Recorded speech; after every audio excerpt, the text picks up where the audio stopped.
Saudara-saudari yang terkasih dalam Kristus, selamat berjumpa kembali bersama saya, Romo Tony. Semoga Anda sekalian selalu dalam keadaan yang sehat walafiat. Sebentar lagi kita akan memasuki Minggu Prapaskah yang kelima, yang dikenal sebagai Minggu Sengsara. Disebut sebagai Minggu Sengsara karena gereja mau lebih masuk lagi ke dalam kisah sengsara Tuhan Yesus dan menghadirkan sengsaranya lebih dan lebih dalam lagi ke hadapan umatnya. Ketika memasuki Minggu Sengsara ini, Gereja Katolik punya tradisi untuk menyelubungi salib dan patung-patung di gereja dengan kain berwarna ungu. Ini untuk menunjukkan situasi berkabung. Gereja berkabung saat Yesus sedang mempersiapkan diri untuk mengalami kesengsaraan dan kematian untuk menebus dosa. Gereja Katolik sejenak mengesampingkan semua lambang-lambang sukacita dan mengajak umat untuk merenungkan lebih dalam peristiwa-peristiwa akhir dalam kehidupan Yesus di dunia ini. Maka, untuk menemani ziarah Prapaskah kita memasuki Minggu Prapaskah yang kelima, Minggu Sengsara ini, saya mengajak Anda untuk menimba penguatan dari sabda Tuhan yang akan saya ambil dari Yohanes pasal 12 ayat 24 sampai 25. Saya akan bacakan untuk Anda. Aku berkata kepadamu, sesungguhnya jikalau biji gandum tidak jatuh ke tanah dan mati, ia tetap satu biji saja. Tetapi jika ia mati, ia menghasilkan banyak buah. Barang siapa mencintai nyawanya, ia akan kehilangan nyawanya. Tetapi barang siapa tidak mencintai nyawanya di dunia ini, ia akan memeliharanya untuk hidup yang kekal. Demikianlah Injil Tuhan. Terpujilah Kristus.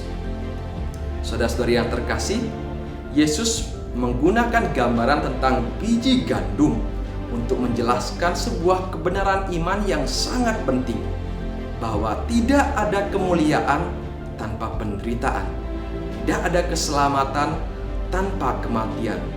Ayat 12 menyebutkan, aku berkata kepadamu, sesungguhnya jikalau biji gandum tidak jatuh ke dalam tanah dan mati, ia tetap satu biji saja. Tetapi jika ia mati, ia akan menghasilkan banyak buah. Biji itu memiliki hidup di dalamnya dan membawa hidup itu bersamanya melalui kematian. Agar dapat menghasilkan kehidupan, ia harus ditanam di dalam tanah yang dingin, yang gelap, dan sendirian. Ia harus mati sebagai sebuah biji untuk melahirkan tunas kehidupan yang baru. Hal yang sama juga terjadi pada Yesus.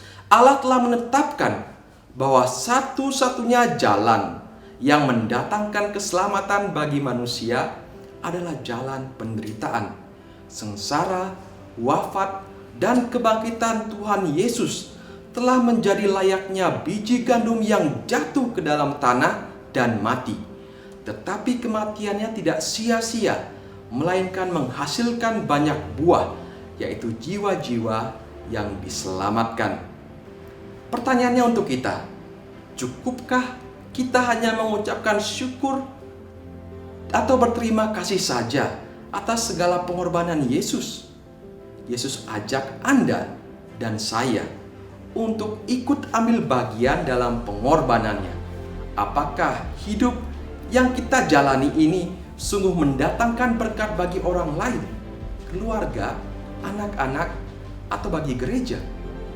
Seperti biji yang ditanam dan memberikan kehidupan baru, hidup kita dalam segala pergumulan kita, baik suka maupun duka, penderitaan, kesulitan kita, tetap harus bisa menjadi berkat bagi orang lain.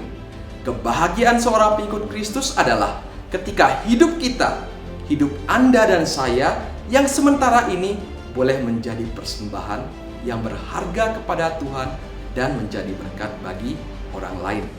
Maka marilah pada Minggu Sengsara ini berusahalah agar hidup kita yang sementara ini menjadi kesempatan untuk terus memuliakan Tuhan lewat karya, lewat pekerjaan, lewat pelayanan kita, dan menjadi aliran-aliran berkat bagi banyak orang. Mari belajar dari hidup Yesus yang seumpama biji gandum, di mana ada perjuangan dan pengorbanannya memberi hidup bagi yang lain.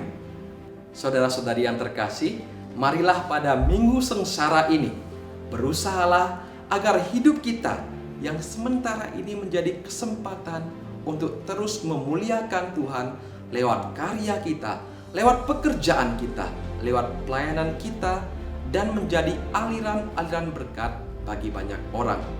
Mari belajar dari hidup Yesus yang seumpama biji gandum, di mana perjuangan dan pengorbanannya memberi hidup bagi yang lain. Tuhan memberkati kita.